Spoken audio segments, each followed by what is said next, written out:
સૌને નમસ્તે. માતૃછાયા યુટ્યુબ ચેનલમાં પુનઃ આપનું સ્વાગત કરતા હું હર્ષ અનુભવું છું.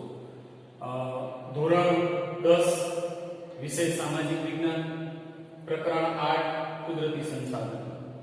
અગાઉ આપણે કુદરતી સંસાધનો એટલે શું, કુદરતી સંસાધનોના પ્રકારો, જમીન નિર્માણની પ્રક્રિયા, જમીન એટલે શું અને જમીન એના પ્રકારો, આના વિશે ચર્ચા કરી ચૂક્યા છીએ.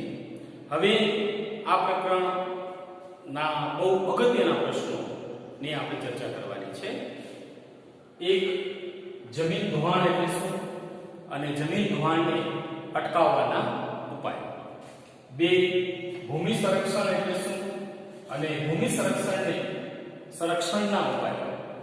તો જમીન ધોવાણની પહેલા વાત કરીએ આપણે. જમીન ધોવાણ એટલે જમીનના કણો ગતિશીલ હવા કે પાણી દ્વારા એક જગ્યાએથી બીજી જગ્યાએ સ્થળાંતર પામી જાય, એટલે કે હડસેલાઈ જાય. અથવા તો બીજી ભાષામાં કહીએ, સાદી અને સરળ ભાષામાં, કે જમીનના કણો એક જગ્યાએથી બીજી જગ્યાએ દૂર હડસેલાઈ જવું, એટલે કે ધકેલાઈ જવું, જેને જમીન ધોવાણ કહેવાય છે. જમીનના જે ઉપલા કણ છે એ કુદરતી પરિબળો દ્વારા સ્થળાંતર થઈ જાય છે. ઘણીવાર નદીઓમાં પૂર આવે, પૂરની પરિસ્થિતિના કારણે જે જમીનનું ફળદ્રુપ પડ છે, જે સ્તર છે, એ પૂરના કારણે એ ઘસાઈ જાય છે અને એના કારણે પેલું જમીન ધોવાણ થાય છે. જમીન ધોવાણની પ્રક્રિયા એ કુદરતી પરિબળોના કારણે અને માનવ સર્જિત પરિબળોના કારણે એ સદૈવ થતી રહે છે. જેમ જમીન નિર્માણ પામે છે તેમ એ જમીનનું ધોવાણ પણ થાય છે. તો આ જમીન ધોવાણ છે એ બહુ મોટી સમસ્યા છે. જમીન ધોવાણના કારણે એ ખેતી પ્રવૃત્તિ ઉપર એની વિપરીત અસર થાય છે. તો જમીન ધોવાણ અટકાવવાના ઉપાયોની વાત કરીએ તો જમીન ધોવાણ અટકાવવા માટે શું કરવું જોઈએ? તો સૌથી પહેલા જમીન પર ચરાણ પ્રવૃત્તિ નિયંત્રણમાં લેવી. અથવા ચરાણ પ્રવૃત્તિ એટલે ગૌચર, જે જમીન છે ત્યાં હવે આ જમીન જે છે ત્યાં પશુ ચરણ વધુ માત્રામાં થતું હોય છે અને એના પરિણામ સ્વરૂપ એ જમીનનું ધોવાણ થઈ શકે છે.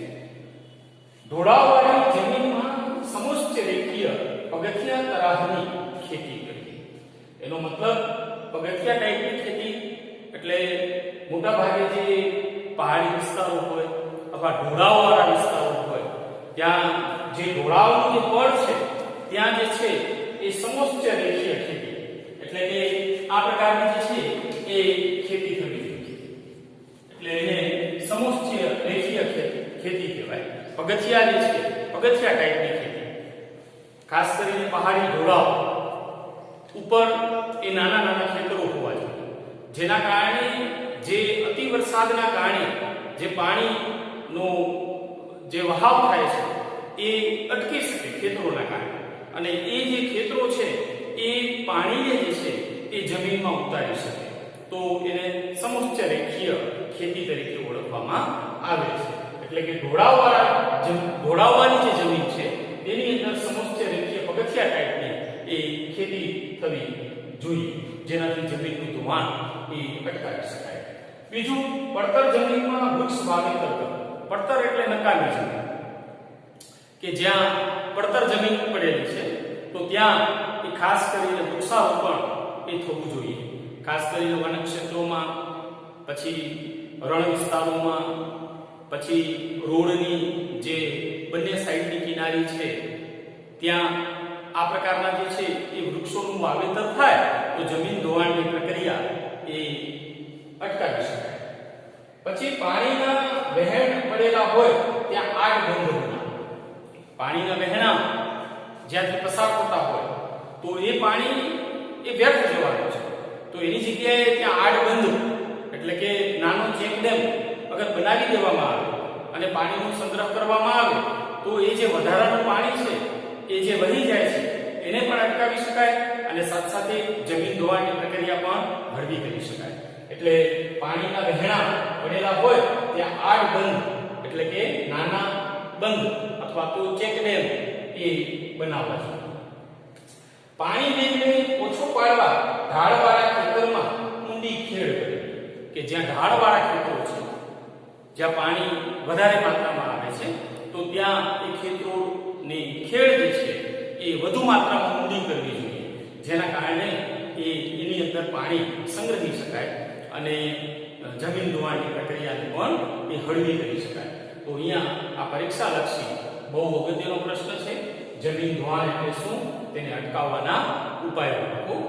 જમીન પર ચરાણ પ્રવૃત્તિને નિયંત્રણમાં લેવી, ઢોળાવવાળી જે જમીન છે ત્યાં સમસ્ત રેખીય એ પગથિયા ટાઈપની ખેતી કરવી, પડતર જમીન છે ત્યાં વૃક્ષ વાવેતર કરવું, પાણીના વહેણા પડેલા હોય ત્યાં આડ બંધ બનાવવા અને પાણી વેગ ઓછો પાડવા ઢાળવાળા ખેતરમાં ઊંડી ખેડ કરવી. તો આ પ્રકારે જે છે એ આ જમીન ધોવાણ અને તેને અટકાવવાના ઉપાય. જમીન ધોવાણ એટલે જમીનના કણો કુદરતી પરિબળોના કારણે અથવા અન્ય પરિસ્થિતિના કારણે એ કણોનું એક જગ્યાએથી બીજી જગ્યાએ દૂર હડસેલાઈ જવું અથવા તો સ્થળાંતર પામવું, એને આપણે એ જમીન ધોવાણ તરીકે ઓળખીએ છીએ.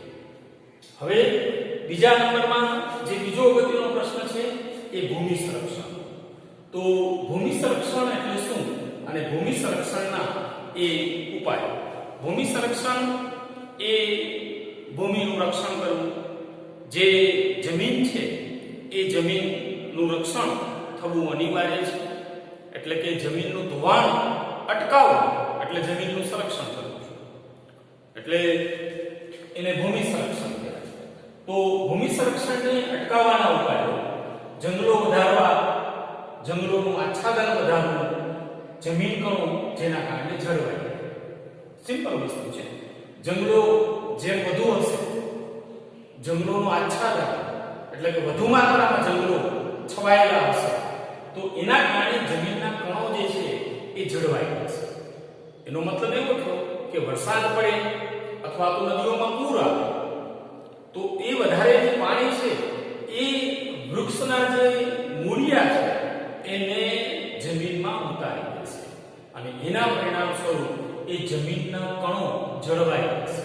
એ જમીનના કણો નિક્ષેપિત થશે અને એના કારણે એ જમીનનું ધોવાણ અટકશે. એનો મતલબ કે એ ભૂમિ સંરક્ષણ કહેવાશે. બીજા નંબરમાં નદી કોતરો, પહાડી ઢોળાવો પર વૃક્ષારોપણ. નદી કોતરનો મતલબ થયો નદીના કિનારાનો ભાગ. તો ત્યાં એ જેમ બને તેમ વધુ ને વધુ વૃક્ષ હોવા જોઈએ અથવા તો એ માં વૃક્ષારોપણ કરવું જોઈએ. પહાડી જે ઢોળાવો છે ત્યાં પણ વૃક્ષારોપણ કરવું જોઈએ. હવે આનાથી શું થશે? નદી કોતરમાં અગર વૃક્ષોનું વાવેતર થાય તો નદી અગર એ વધારે પડતી ઓવરફ્લો થશે કે પાણીનો વધારે પડતી માત્રામાં પાણીનો જથ્થો એમાં આવી જશે તો પેલા વૃક્ષના કારણે એ નદીનું પાણી એ બહાર નહીં નીકળી શકે, એટલે પૂરની પરિસ્થિતિ સર્જાઈ નહીં શકે અથવા તો ઓછા પ્રમાણમાં પૂરની પરિસ્થિતિ સર્જાશે. તો અહીંયા બીજું પહાડી ઢોળાવ જે છે ત્યાં વૃક્ષારોપણ કરવાના કારણે પહાડોમાંથી જે નિક્ષેપ થતું હોય કે પહાડમાં જે માટીના કણો છે એ અગર સ્થળાંતર પામી જતા હોય તો એ અહીંયા અટકાવી શકાશે. કોના કારણે? તો કે વૃક્ષારોપણના કારણે. તો આ વૃક્ષારોપણ એ પહાડી ઢોળાવ ઉપર હોવું જરૂરી છે, સાથે સાથે નદી કોતરો ઉપર પણ હોવું એ જરૂરી છે. પછી વૃક્ષ હારમાળા એ રણને આગળ વધતું અટકાવે છે. વૃક્ષની હારમાળા એટલે શું? તો આને એક પ્રકારની રક્ષણ મેખલા કહેવાય. રક્ષણ મેખલાનો મતલબ એવો થયો કે જે રણ હોય એ રણનો કિનારાનો જે ભાગ છે અથવા તો રણ ક્ષેત્ર છે ત્યાં વૃક્ષોની હારમાળા, અગર રણ પ્રકાર છે તો ત્યાં કાંટાળી વૃક્ષ વનસ્પતિ એ હોવી જોઈએ. તો એની હારમાળા લગાવી તો રણને આગળ વધતું અટકાવી શકાય, એનાથી રણ આગળ વધશે નહીં. નદીઓના પૂરને અન્ય નદીઓમાં વાળી સૂકી નદીમાં પાણી ભરી અને નિયંત્રણ લાવે. હવે આનો મતલબ એવો છે કે નદીઓમાં પૂર આવે, કોઈ નદી એવી છે કે જે બારમાસી છે, પુષ્કળ માત્રામાં એ પાણીનું પ્રમાણ એમાં વધુ હોય છે અને પરિણામ સ્વરૂપ એ નદીનું પાણી જે છે એ વ્યર્થ નિરર્થક એ વહી જાય છે અને એના કરતા એવું કરવામાં આવે કે આ નદીના પાણીને અગર સૂકી નદીમાં ડાયવર્ટ કરવામાં આવે, સૂકી નદીની અંદર એ પાણીને જોડી દેવામાં આવે તો સૂકી નદીને પાણી મળી જશે અને આ જે નદીના પૂરને પણ નિયંત્રણમાં લઈ શકાશે. તો આ રીતે સૂકી નદીમાં પાણી ભરી અને આપણે એ પૂરને નિયંત્રણમાં લઈ શકીએ અને અગર જો પૂર નિયંત્રણમાં રહેશે તો જમીન સંરક્ષણ થશે. તો આ બહુ અગત્યનો મુદ્દો છે કે નદીઓના પૂરને અન્ય નદીઓમાં વાળી સૂકી નદીમાં પાણી ભરી અને નિયંત્રણમાં લો તો આનાથી એ જમીનનું સંરક્ષણ થશે. પછી અનિયંત્રિત પશુ ચરાણ અટકાવવું. ઘણીવાર એવું બનતું હોય કે અતિ માત્રામાં એ પશુ ચરાણ થતું હોય છે અને એના પરિણામ સ્વરૂપ એ જમીનનું ધોવાણ થાય છે. તો પશુ ચરાણ કે જ્યાં ગૌચર જમીન છે ત્યાં જ થવું જોઈએ, એના સિવાયની જમીનમાં પશુ ચરાણ અટકાવવું જોઈએ, જેનાથી જે છે એ જમીનનું ધોવાણ થશે નહીં. તો જમીનનું ધોવાણ અગર નહીં થાય તો એ જમીનનું સંરક્ષણ કહેવાશે.